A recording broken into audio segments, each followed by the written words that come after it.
Ya. Auzubillahi minasyaitonirrajim. Saya nak tanya kepada Dr. Ruzaimi.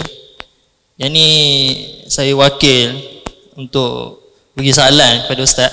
Ada orang tanya ni, bagaimanakah kita nak beribadat kepada Allah Ta'ala di keadaan kita ni berbeza mazhab. Okey, di tempat-tempat ataupun di mana jua. Macam mana tu Ustaz? Boleh tolong terangkan? InsyaAllah. Silakan.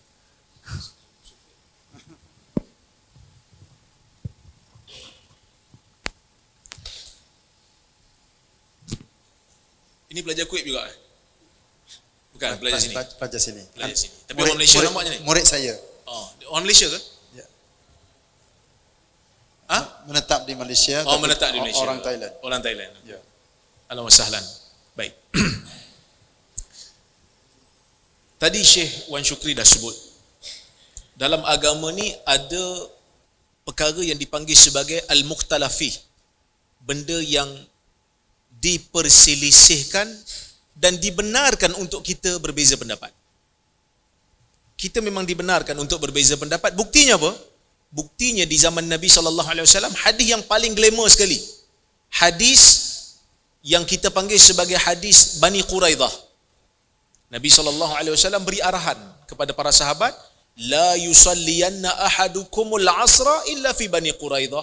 Hadis Bukhari. Jangan ada salah seorang daripada kamu salat asar sehinggalah kita sampai di tempat Bani Quraidah. Nabi nak pergi perang, Nabi nak suruh segera.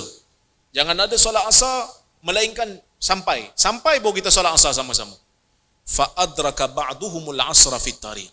Sebahagian daripada sahabat dia salat asar di pertengahan jalan, belum sampai ke Bani Quraidah dia dah salat dah. Maka sebahagian daripada sahabat dia tegurlah, dia kata, Nabi kata jangan. Kenapa kamu salat? Dia kata bal nusalli. Kita salatlah. Nabi bukan larang kita salat, Nabi nak suruh cepat. Bila sampai kepada Nabi SAW, ada sebahagian sahabat bagi tahu, ya Rasulullah, tadi ada sebahagian daripada kita ni yang pergi salat, sedangkan arahan kata jangan salat sehingga sampai ke Bani Quraidah. Falam yu'annif ahadam minhum. Nabi SAW mendengar perbuatan itu, tapi Nabi tak marah. Dan ini merupakan takrir hadis.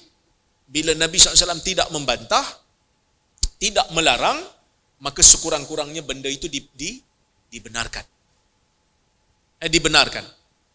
Maka ini menjadi satu alasan yang mana kita dibenarkan untuk berbeza pendapat. Yang salat di pertengahan jalan dan segera pun Nabi tak marah. Yang sampai, yang pegang literal, yang pegang zahir nas pun Nabi tak marah. Maka dalam isu ni kita melihat sahabat Nabi SAW pun berbeza pendapat. Mereka berbeza pendapat dalam keadaan yang serius. Ibnu Abbas berbeza dengan Zaid bin Thabit dalam masalah miras, sehingga kan mereka berbantah-bantah sampai sanggup nak pergi mubahalah, sumpah laknat di Kaabah. Ya? Tetapi mereka apabila di luar daripada perbincangan ilmu, mereka berkasih sayang, mereka berukhuwah, sehingga kan Zaid bin Thabit cium tangan Ibnu Abbas sehingga dia kata hakadha ulimna an nahtarima ala baiti Rasulina sallallahu alaihi wasallam. Beginilah kami diajar untuk menghormati ahli bait. Ibnu Abbas pun ambil tali unta Zaid dan dia bawa. Menunjukkan ukhuwah yang sangat baik yang ditunjukkan oleh para sahabat. Berbalik pada isu kita tadi, dalam masalah yang kita dibenarkan untuk berbeza pendapat, macam mana kita nak ibadat?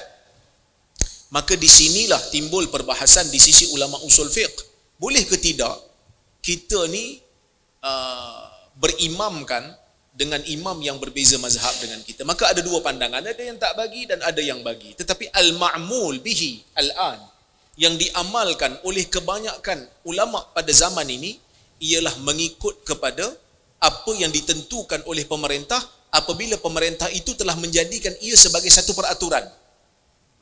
Contohnya macam kita pergi dekat Mekah dan Madinah sekarang ini, imam-imam di sana bermazhab Hambali. Maka kita kalau berpegang dengan mazhab Syafi'i, kita salat di belakang dia, sah ke tak sah? Sah. Kenapa? Kerana di zaman dulu Imam Syafi'i pernah menuntut ilmu dengan Imam Malik. Mereka berbeza pendapat tak? Mereka berbeza pendapat. Tapi ada tak riwayat yang kata Imam Syafi'i bila salat dia tak ikut Imam Malik? Kan? Jadi ini satu benda yang kita kena fikir. Di zaman itu juga berbeza pendapat. Tapi perbezaan pendapat tu diuruskan dengan baik. Yang tak boleh berbeza pendapat dalam masalah yang ijma'.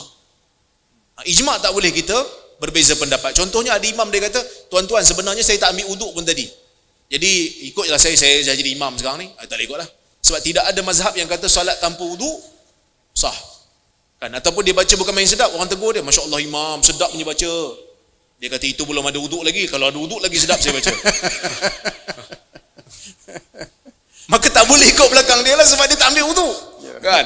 Jadi kita kena bezakan perbezaan yang mana dibenarkan, yang mana yang tak dibenarkan. Yang dibenarkan, kalau pemerintah dah menentukan, ini imam yang dilantik oleh kerajaan, imam yang dilantik oleh pemerintah tempatan, maka kita follow. Supaya kita tidak memecah belahkan kesatuan orang Islam dalam perkara-perkara yang kita dibenarkan untuk berbeza pendapat. Wallahu a'lam.